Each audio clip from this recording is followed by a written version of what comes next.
1월 14일 성경통독 우리말 성경 창세기 38장부터 40장. 그 즈음에 유다는 자기 형제들을 떠나 히라라고 하는 아둘람 사람에게 갔습니다. 거기에서 유다는 가나안 사람 수아라는 사람의 딸을 만나 그녀를 아내로 맞아들이고 동침했습니다. 그녀가 임신의 아들을 낳고 그 이름을 에르라고 했습니다. 그녀가 다시 임신의 아들을 낳고 그 이름을 오난이라고 했습니다.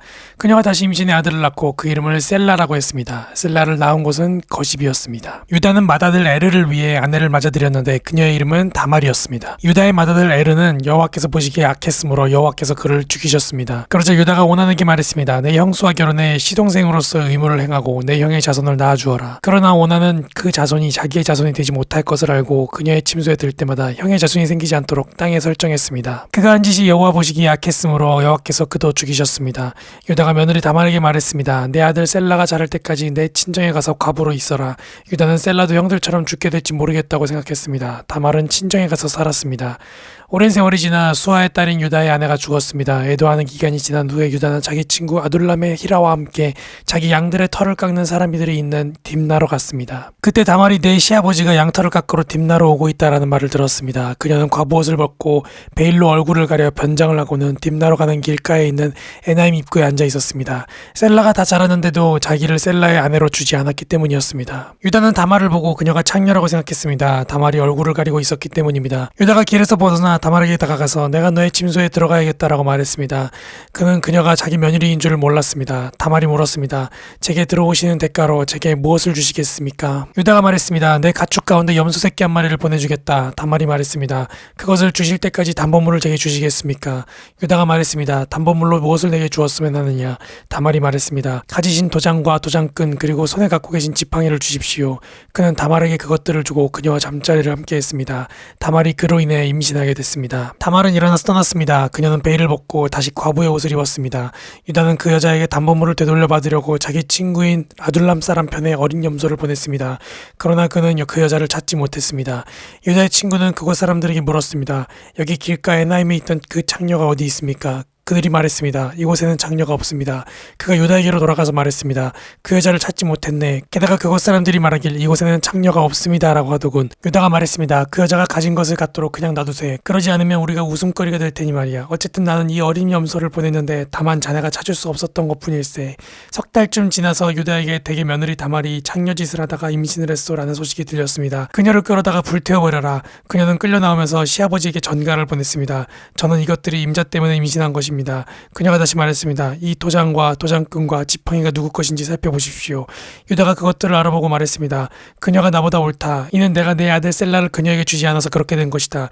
유다는 다시는 그녀와 잠자리를 같이 하지 않았습니다. 그녀가 아이를 낳을 때가 됐는데 그녀의 태 속에 쌍둥이가 들어있었습니다. 그녀가 아이를 낳을 때 한 아이가 손을 밖으로 내밀었습니다. 그래서 산파가 붉은 줄을 그의 손에 묻고 말했습니다. 이 아이가 먼저 나왔습니다. 그러나 그가 손을 다시 들여넣었습니다. 그리고 그의 형제가 먼저 나왔습니다. 산파는 내가 왜 먼저 나오느냐라고 했고 그의 이름을 베레스라고 지었습니다. 그 다음에야 손에 붉은 줄을 묶은 그 아이가 나와서 그 이름을 세라라고 지었습니다. 한편 요셉은 이집트로 끌려갔습니다. 보디발이 요셉을 그곳으로 끌고 간 이스마엘 사람들로부터 요셉을 샀습니다. 보디발은 이집트 사람이며 바로의 신하인 경호대장이었습니다. 여호와께서 요셉과 함께 하심으로 요셉은 형통하게 됐습니다. 요셉은 이집트 사람인 주인의 집에 머물렀습니다. 요셉의 주인은 여호와께서 그와 함께 하시고 그가 하는 일마다 여호와께서 잘되게 해주시는 것을 알았습니다. 요셉의 주인은 여호와께서 그와 함께 하시고 그가 하는 일마다 여호와께서 잘되게 해주시는 것을 보았습니다. 요셉은 주인의 눈에 들어 가까이서 그를 섬기게 됐습니다. 보디발은 그에게 집안일을 맡기고 자기가 가진 것을 다 관리하게 했습니다. 그가 요셉에게 자기 집안일과 자기가 가진 것을 다 맡긴 때부터 여호와께서 요셉 때문에 그 이집트 사람의 집에 복을 내리셨습니다. 여호와의 복이 집안에 있는 것이나 들에 있는 것이나 보디발이 가진 모든 것에 내렸습니다. 그래서 그는 그 모든 것을 요셉에게 맡겨두고 자기가 먹을 것 외에는 아무것도 신경 쓰지 않았습니다. 요셉은 외모가 아름답고 얼굴이 잘생긴 사람이었습니다. 얼마 후에 주인의 아내가 요셉에게 눈짓을 하며 말했습니다. 나와 같이 자자. 요셉은 거절하면서 자기 주인의 아내에게 말했습니다. 보십시오. 주인께서는 집안에 있는 것들에 대해 제게 전혀 간섭하지 않으시고 자신이 가진 모든 것을 제게 맡기셨습니다. 이 집에서 저보다 큰 사람이 없습니다. 내 주인께서 제게 허락하지 않으신 것이라고는 마님밖에 없는데 그것은 마님은 주인의 아내이기 때문입니다. 그런데 제가 어떻게 그렇게 악한 짓을 저질러 하나님께 죄를 짓겠습니까? 그녀가 날이면 날마다 요셉에게 끈질기게 요구했지만 요셉은 그녀와 함께 자기를 거절했을 뿐만 아니라 함께 있으려고도 하지 않았습니다. 그러던 어느 날 그가 일을 하러 집 안으로 들어가는데 마침 집안에 그 집 하인들이 아무도 없었습니다. 주인의 아내가 요셉의 옷자락을 붙잡고 말했습니다. 나와 같이 자자. 그러나 요셉은 뿌리치며 옷을 그녀의 손에 버려준 채 집 밖으로 도망쳤습니다. 그녀는 요셉이 겉옷을 자기 손에 버려준 채 집 밖으로 도망친 것을 보고 집에서 일하는 하인들을 불러 말했습니다. 보라, 주인께서 우리를 웃음거리로 만들려고 이 히브리 사람을 데려왔나 보구나. 이 사람이 내게로 와서 나를 덮치려고 해서 내가 큰 소리를 질렀다. 내가 목소리를 높여 고함치니까 그가 옷을 내 앞에 버려준 채 집 밖으로 도망쳤다. 그녀는 주인이 집에 돌아올 때까지 그 옷을 곁에 두고 있다가 그에게 이 일들에 대해서 말했습니다. 당신이 우리에게 데려온 저 히브리 종이 저를 희롱하려고 제게로 들어왔습니다. 그런데 제가 고함치는 소리를 듣자 자기 옷을 나한테 버려두고 집 밖으로 도망쳤습니다. 그의 아내가 당신의 종이 내게 이런 짓을 했습니다 라고 말하는 것을 듣자 주인은 크게 분노했습니다. 요셉의 주인은 요셉을 데려다가 왕의 죄수를 가두는 감옥에 집어넣었습니다. 요셉은 감옥에 갇혔습니다. 그러나 여호와께서 요셉과 함께 하셨고 그에게 자비를 베푸셔서 요셉을 간수의 마음에 들게 하셨습니다.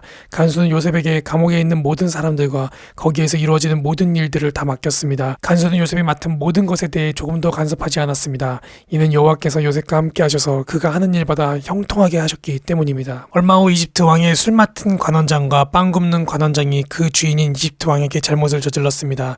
바로는 그의 두 신하 곧 술 맡은 관원장과 빵 굽는 관원장에게 진노했습니다.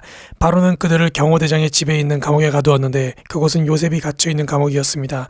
경호대장은 요셉에게 명령해서 두 신하를 시중들게 했습니다. 그들이 얼마 동안 감옥에 갇혀 있었습니다. 감옥에 갇혀 있는 이 두 사람 곧 이집트 왕의 술 맡은 관원장과 빵 굽는 관원장이 꿈을 꾸게 됐습니다. 각자 같은 날 밤에 꿈을 꾸었는데 그 내용이 서로 달랐습니다. 다음날 아침 요셉이 그들에게 왔을 때 그들이 침울해 있는 것을 발견했습니다. 요셉은 자기 주인의 집에 갇혀 있는 바로의 신하들에게 물었습니다.